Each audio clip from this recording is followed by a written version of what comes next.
Hey guys, Zelonius here. Welcome to another video on the channel. In today's video, I'm going to show you the latest attacking custom tactics I'm using. Did do a video about them last week, but I'm going to explain them in depth again and then show you some actual gameplay and clips of me using this formation. So the formation that I'm using is the 3-5-2. I will do a 4-3-2-1 custom tactics video before the first team of the season weekend league starts. Probably do 4-4-2 and 4-2-3-1 as well, using the popular formations and tactics that people use throughout the year, that I've used, that I found really good, and obviously give you a wide variety of choices when it comes to team of the season. This is my team I'm using at the moment. For a 3-5-2, I do think you want fullbacks that can play wingers, or wingers that at least are good enough at defending. But we'll go for each position and explain it in depth what you want. If you do like this type of content where I'm giving you the best tactics, giving you a different variety of tactics, I do player reviews, gameplay tips, tutorials, I tell you about all the SBCs that come out, that type of stuff. Basically, a channel where everything's dedicated to helping you have a better experience of Ultimate Team on EAFC. Please do consider subscribing. And for all those people who watch my videos regularly, and comment, and anyone who watches, I massively appreciate the support. It does really mean a lot to me and helps me keep doing this. So, anyone who's a regular on the channel will already probably know what I'm about to say. If you are watching this and it's about a minute and a half in, do comment, pause and comment and see if you can guess what I'm about to say. But I always have two versions of a tactic, pretty much always. Some formations maybe don't quite as well cater to it, but generally speaking, I have two versions. One tends to be a bit more that you can play most of the game with, and the other's a bit more of an aggressive version of it. So, the 3-5-2. Position by position, we'll go through it. Keeper is just standard, just get the best keeper you can get.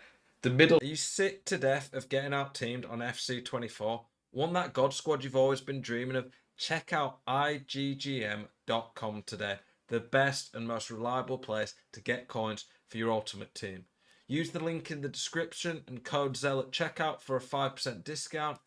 Check out IGGM.com today. Centre back's probably going to be your slowest centre back. Ideally, someone who's pretty good at playing out the back, as they're the one most likely to get the most of the ball. Your outside centre back should be the quickest, as they're the ones most likely going to have to deal with through balls out wide. They're the ones that most likely are going to have their pace tested. But this could happen to any of the centre backs. So, as always, all your centre backs should be fairly quick. Your midfielders, for me, this team is a bit attacking. I would rather have at least one big midfielder in there. The big midfielder should still be pretty good on the ball, but they would be probably the more defensive-minded one. Some of the key play styles that really help in midfield on this game, it's no different in this formation. Pinged pass, that can make a big difference. Stanway's got that. Xavi has the normal one. Long ball's very good. Can allow you to, out of nowhere, quickly play someone in. Incisive pass, not bad. But I've got long ball plus and ping pass plus in this team. Plus, they have a lot of other good passing play styles. That can really help you. And especially in a formation like this where there's a lot of attacking options, those are really good in Excel because they out of nowhere you can suddenly have really good chances. For the wingers, I want players who've got good defensive stats, so they actually do defend. Higher defensive stats mean they're more likely to make interceptions and actually track back, I find. Davies has low attack, not low attacking, he's high attacking, but low defensive. But with come back on defense, he still does track back, but not quite as much as Reece James might. Ability to go forward is pretty good, and the way I play, with two big strikers in this, whipped pass is pretty much essential. You don't need it there, but having whipped pass will make a big difference and allow this formation to be even better.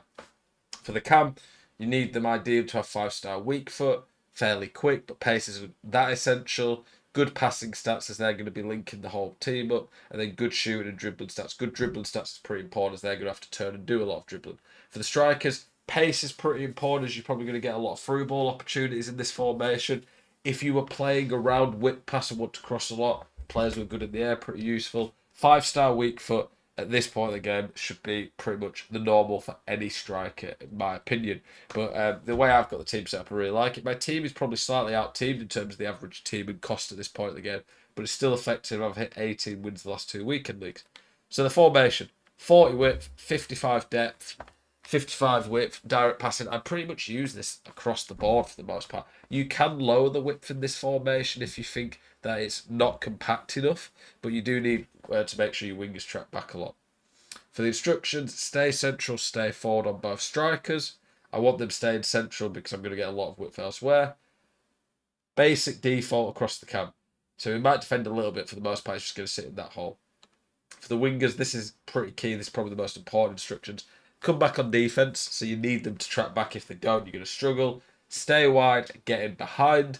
That's important because they're going to give you the width. They're going to make runs in behind and stretch teams, and that's going to give you a lot more space in the middle for this triangle, which is really key. Then your two CDMs, cut passing lanes, cover centre, balanced attack on the more attack-minded ones with this team, Xavi. Stay back while attacking on the other one, then default on the centre-backs. For the more attacking formation, only change is press after possession loss to 71 depth. Just makes it more aggressive in the press, basically. I put stay forward on the cam, so he's going to be more attacking.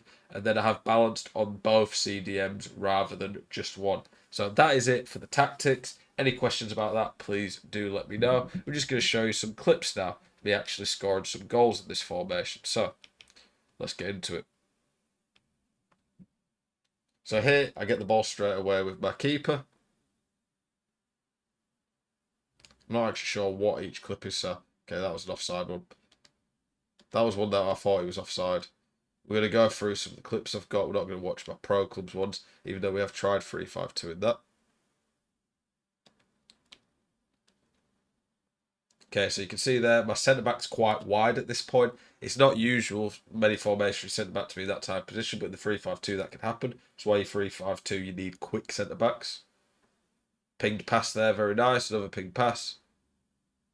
Very good by Drogba there, so that's where you want the pace. But you can see here, played it from the CDM to the centre-back. My cam can float out wide.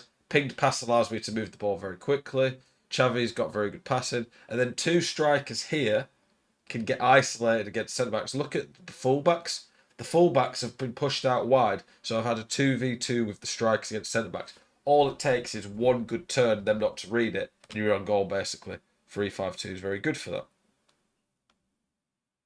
You can see here in this position I'm counter-attacking. Stanway, the stay back CDM, is a lot more likely to end up being the one further back. But Xavi and Charlton, they'll interchange quite a lot. My strikers making running behind. I've got Davies with me. Go back to the cam here. And then you've got the width here from the wingers. This stretches players out. And then there, you've got players coming towards you. We'll watch that back now. You can see me score the header. You're not going to have that threat if you don't have a width to pass as much. So a width to pass on the wings is really key, in my opinion. In this formation, at least. Beautiful header. And that's come from just having so many options, really. Okay, middle centre-back here playing out the back. Nice driven pass. Midfielders who can quickly move the ball. Good passing stats, that makes a big difference. Technical here is very nice. Goes on a good run. Drogba there, beautiful. Not the best keeping, but you can see there, lots of options, and the midfield moved the ball quickly. We'll watch one more. Centre-back playing out the back again. Okay, nice bit of step overs there. You don't always want to just whip it in. You want to, at times, turn and pass elsewhere. Again, driven past there, catch people out. And just look at this point. At the end of that, in the box, I've got 5 players. And on the edge of the box, I've got 2 CDMs. This many options, it makes it such a fun attacking formation to play. Lots of passing options, very hard to defend against. Hopefully you can see the power of the 3-5-2. If you've not tried it already, I'd at least give it a whirl in Rivals, see if you can have some fun with it, see if it suits you. Appreciate you guys as always for the support of the channel. Keep it spicy. Hope to see you guys in the next one. Peace.